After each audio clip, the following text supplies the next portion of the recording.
Qala Allah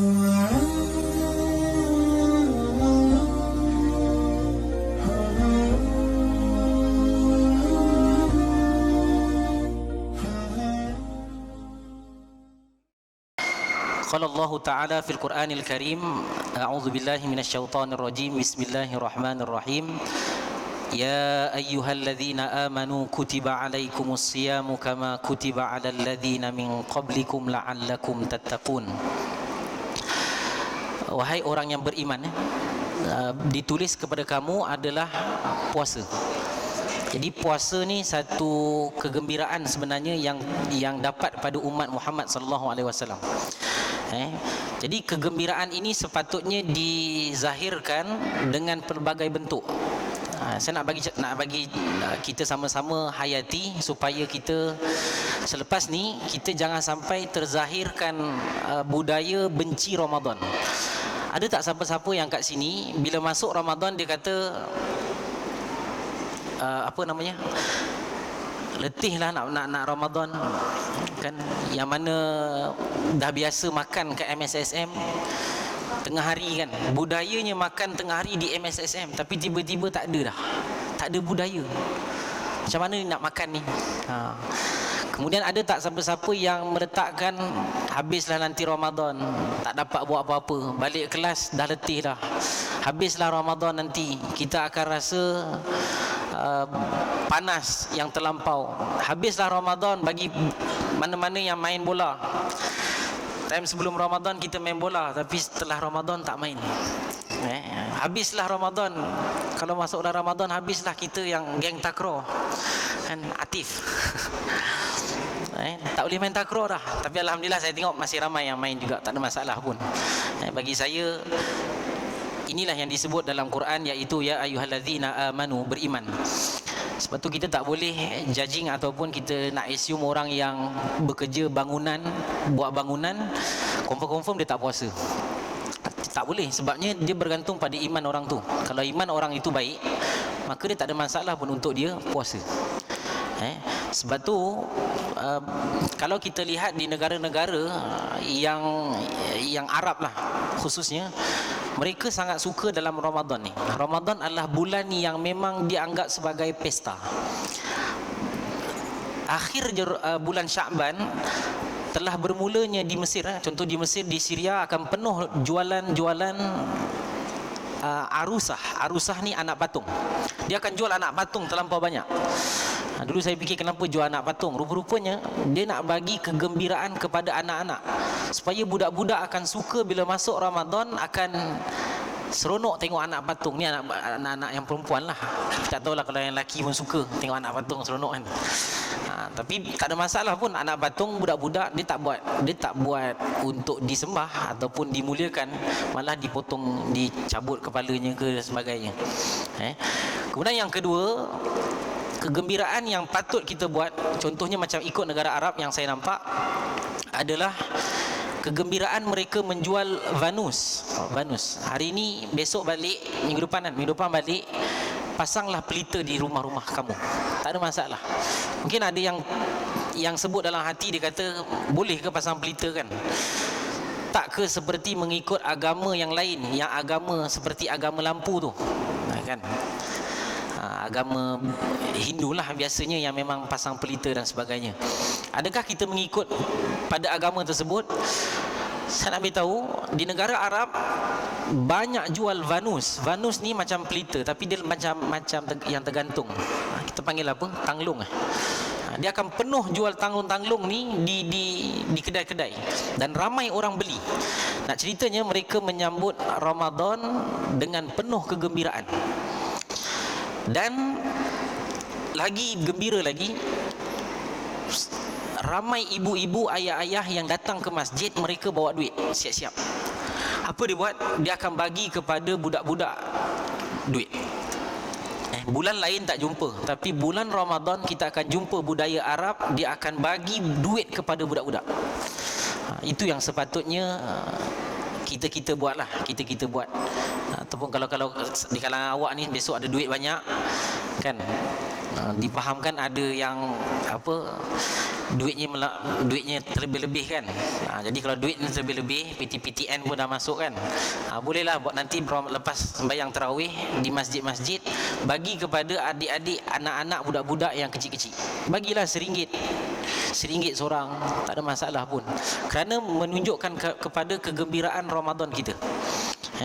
Kemudian kalau di Nusantara, ni zaman dahulu, tak tahu di Kedah, tak silap saya di belah-belah utara, dia ada budaya meletukkan meriam. Tapi hari ini pun ada meriam enggak? Tapi meriam buluh lah. Tapi yang meriam saya masukkan adalah meriam Ramadan. Dia ada meriam Ramadan. Ada tak negeri-negeri yang siapa-siapa negeri dia masih ada lagi? Johor tak ada, saya tak tahu masih ada tak. Tapi di kampung-kampung saya dengar cerita masih ada. Kawasan kampung ada yang meletukkan meriam untuk menyambut Ramadan. Okey. Kemudian penuhnya kegembiraan dengan berselawat. Ini pun menjadi satu perbahasan juga. Ada orang perbahaskan, dia kata perlu ke berselawat pada setiap waktu. Sedangkan tak ada masalah pun. Hatta lepas tarawih, mungkin ada yang kat sini bukan orang negeri Johor. Setengah masjid di luar daripada Johor, kadang-kadang dia tak ada selawat. Dia bacaan dia lain. Ada yang diselangi dengan kul huwallah, ada yang diselangi dengan zikir la ilaha illallah, tahu tak? Ada yang diselangi dengan macam-macam kaedah dan juga macam-macam yang diisi di tengah-tengah tu.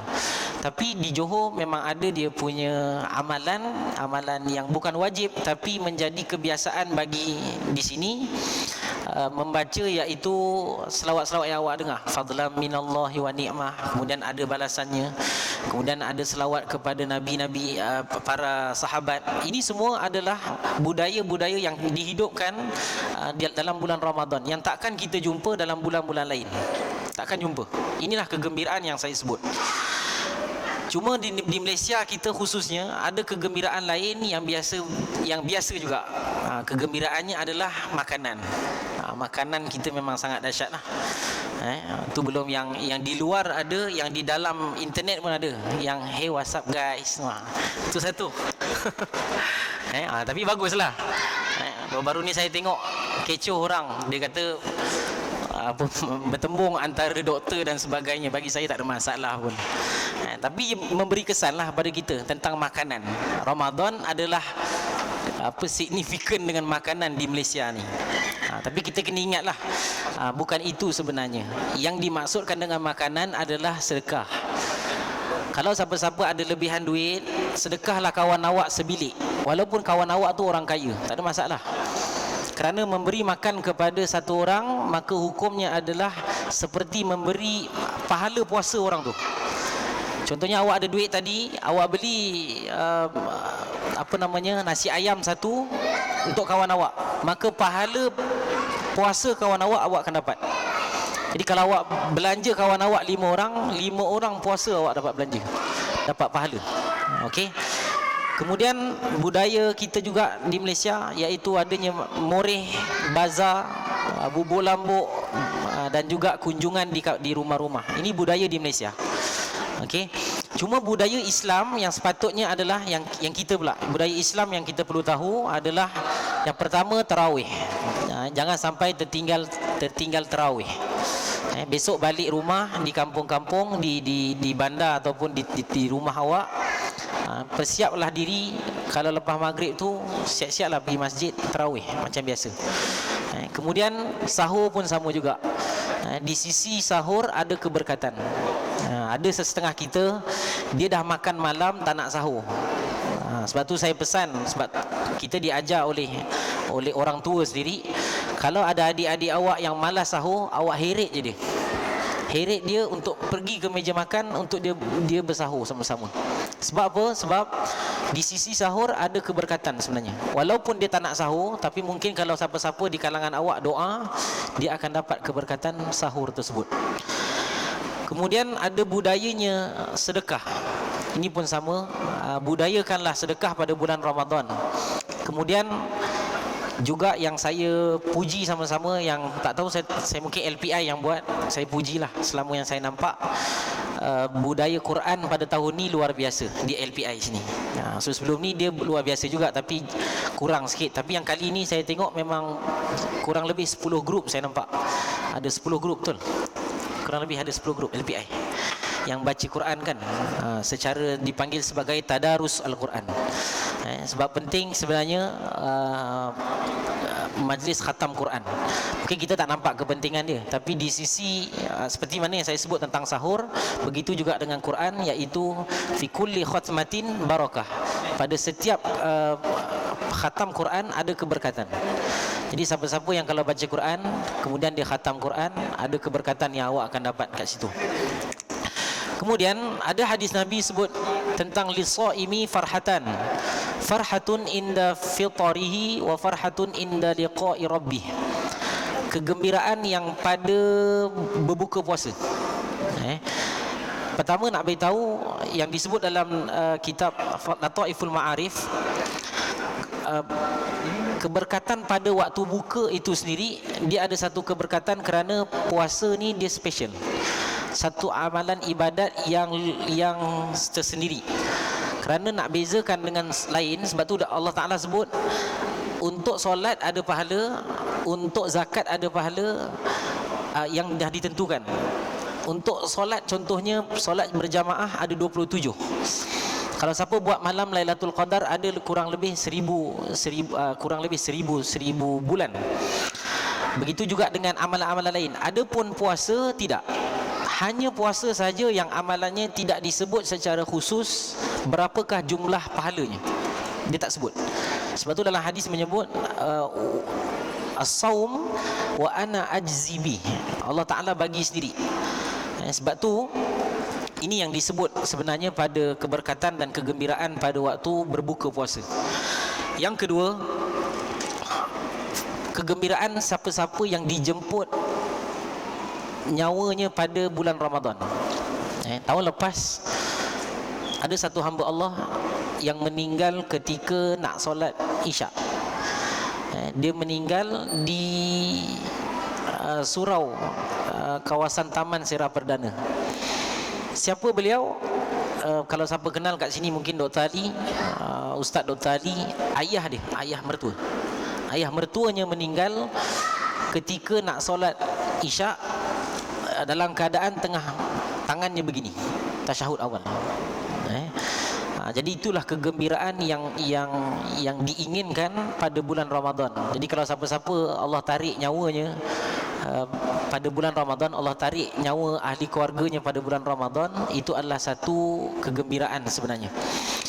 Tambahan hadis yang saya baca tadi, iaitu ada satu lagi yang disebut wali khulufi famis shaim atyabu indallahi min rihil misk, iaitu bauan yang keluar daripada mulut orang puasa. Bau apa? Siapa tahu? Bau kasturi. Lepas tu ada orang gurau kan, "Sekejap, cuba cium bau aku ni." Kan dia pun gitu kan. Ada tak siapa-siapa buat macam tu? Lepas tu dia kata, "Bau apa sekarang?" Dia kata, "Tak wangi." Lepas tu dia kata, "Jangan cakap tak wangi. Ini sebenarnya bukan tak wangi, ini adalah bau kasturi daripada syurga," dia kata. Ada tak siapa-siapa buat begitu? Mungkin ada lah.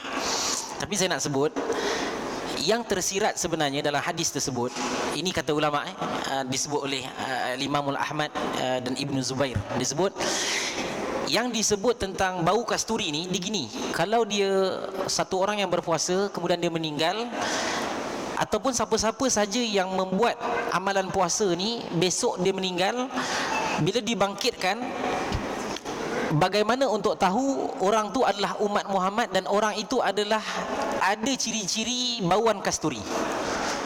Faham tak? Bagaimana untuk tahu orang itu adalah orang yang ada bauan daripada syurga? Ketika dibangkitkan jenazah itu, mayat itu, maka sekiranya bau mulutnya kasturi, maka inilah orang yang berpuasa. Itu yang dimaksudkan sebenarnya, yang dimaksudkan oleh hadis ni. Disebut bila nanti dibangunkan, dibangkitkan, akan berbau mulut orang-orang. Macam juga berwuduk. Kan ada satu cara umat Nabi Nuh Dia nak lihat umat Nabi Muhammad sallallahu alaihi wasallam, dia nak detect macam mana umat Muhammad. Macam mana nak tahu? Macam mana nak tahu tengok satu orang ni adalah umat Muhammad, tengok satu orang ini bukan umat Muhammad? Salah satunya adalah berwuduk. Bila berwuduk, mukanya akan bercahaya, tangannya bercahaya, dan seluruh anggota wuduknya bercahaya. Jadi yang disebut tentang yang disebut tentang cahaya itu adalah umat Muhammad. Dia menjadi petanda dan juga dia punya sign dia lah, kan, untuk dia menjadi ciri-ciri daripada ahli syurga. Kemudian sikit lagi masa yang saya nak tambah adalah berkaitan dengan tarawih, iaitu menjadi selama ni saya rasa saya pun sama macam awak, berfikir tentang berapakah rakaat ataupun berapakah bilangan solat tarawih. Ada sebahagiannya mengatakan ada orang yang berpandangan tarawih adalah 8 ataupun 11. 8 dibalas dengan 3 witir. Ada juga yang sebahagiannya mengatakan 20 dibalas dengan 3 witir. Jadi perkara ni menjadi dia agak jadi bergaduhan sebenarnya. Kalau siapa yang pernah dengar lah. Tapi baru-baru ni dia menjadi berlapang dada. Banyak yang dah baik lah, dah bertaubat kot saya rasa. Jadi saya nak sebut sikit hadisnya sallallahu alaihi wasallam daripada Sayyidatina Aisyah. Hadis ini diriwayatkan oleh Bukhari dan Muslim dalam kitab sahihnya, yang dua-dua sahih, daripada Tariq Abi Salamah bin Abdurrahman. Ini yang saya baca hadis ni adalah hadisul bab, iaitu hadis yang menjadi punca orang faham buat tarawih 8. Ini saya bacakan, iaitu annahu sa'ala Aisyah. Apabila sahabat jumpa Sayyidatina Aisyah, dia tanya, kaifa kanat salatu Rasulillah sallallahu alaihi wasallam, bagaimana fi Ramadan, bagaimana solat Nabi, solat Rasulullah dalam bulan Ramadan. Sahabat tanya Sayyidatina Aisyah. Bila sahabat tanya dengan Sayyidatina Aisyah, maknanya Sayyidatina Aisyah menceritakan ke Nabi cakap soalan tadi? Faham tak? Sayyidatina Aisyah menceritakan ke ataupun Nabi cakap? Ceritakan kan, betul tak? So nak kasih faham dulu. Jadi tu menceritakan, dia bukan Nabi cakap. Nabi tidak ada cakap satu hadis pun berkaitan dengan bilangan rakaat. Tak ada. Melainkan orang yang cakap. Sayyidina Aisyah cakap, Sayyidina Ali cakap, Sayyidina Umar cakap, siapa cakap. Jadi qalat, kata Sayyidina Aisyah, makana Rasulullah sallallahu alaihi wasallam yazidu fi Ramadan wala fi ghairihi ala 11 rakaatan. Tidaklah Rasulullah menambah pada bulan Ramadan ataupun pada bulan-bulan lain, iaitu 11 rakaat. Yusalli arba'an fala tasal an husnihinna wa tulihinna. Sembahyang 4, kemudian jangan ditanya tentang kebaikannya dan juga panjangnya berapa. Summa yusalli arba'an, kemudian tambah lagi 4. Maksudnya Nabi buat dua-dua lah, dua-dua stop, dua-dua stop, macam tu. Fahamkan dua-dua stop ni sebenarnya. Sepatutnya, ni sepatutnya lah, saya pun tak buat. Kalau contoh imam lepas 2 rakaat dia kena doa kan. Jadi dia punya dinding. Biasanya imam doa sepatutnya. Tapi saya rasa ada yang buat juga, ada setengah kita yang buat. Selepas 2 dia doa. Itu adalah dia punya sunnah. Kemudian summa yusalli thalathan, kemudian Nabi sembahyang 3. Maksudnya 4, 8. Kemudian 3 witir. Jadi 11. Okey. Maka faqalat Aisyah, kata Sayyidina Aisyah, ya Rasulullah, atanamu qabla an tutira. Ya Rasulullah, adakah kamu akan tidur sebelum melakukan solat witir? Maka Nabi kata, ya Aisyah, inna ainayya tanaman wala yanami qalbi. Mataku tidur tapi hati aku tak tidur. Sebab tu Nabi ada pandangan kata, Nabi bangun tidur tak perlu ambil sembahyang. Betul tak? Ada hadis yang menyebut Nabi bangun tidur, Nabi tak perlu ambil sembahyang. Sebab mata je tidur, hati tak tidur, badan pun tak tidur. Gitu. Kita semua tidur. Jangan risau. Sebab tu kena ambil sembahyang. Okey, sekejap sebelum azan saya kasih habiskan hadis ni dulu. Jadi berkaitan dengan hadis ni, ini adalah hadis bab. Kalau siapa belajar ilmu hadis, kita akan tahu contohnya hadis tentang berwuduk. Dia ada hadis permulaan dalam Sahih Bukhari yang menceritakan dia punya hadis pintu. Dia panggil hadis pintu. Sebab macam kita panggil sebagai apa? Muqaddimah, hadis muqaddimah. Bagi orang tahu okey nak cerita pasal tarawih, inilah hadis muqaddimah. Jadi ini adalah hadis muqaddimah yang menceritakan tentang tarawih. Sedangkan kalau nak cerita tentang tarawih, Nabi sampai buat kurang lebih ada 36 rakaat. Malah disebut oleh para sahabat, kalau nak betul-betul ikut sunnah yang sahabat suruh, iaitu buat sampai subuh sebenarnya. Kalau betul kita kata nak ikut sunnah, kita kena solat sampai subuh. Maksudnya tak kisahlah berapa. Sebab tu sahabat boleh sampai sembahyang 1000 rakaat pada malam Ramadan. Macam tu. Jadi ini adalah perbahasan yang panjang berkaitan dengan hadis Nabi ini. Maka syukurlah kita disebabkan ada riwayat, ada perjumpaan yang dijumpai oleh para sahabat kepada Nabi. Sahabat nampak secara jelas mereka belajar dengan ilmu mata. Kita belajar dengan ilmu sanad, ilmu yang diceritakan oleh guru sampai kita. Kalau betul lah, kalau tak betul lah kita punya sanad. Adapun para sahabat dia memang tengok Nabi buat apa. Sebab tu Sayyidina Umar dia kata apa? Pada asalnya Sayyidina Umar buat pendek je, buat macam kita 8 dan 3 witir.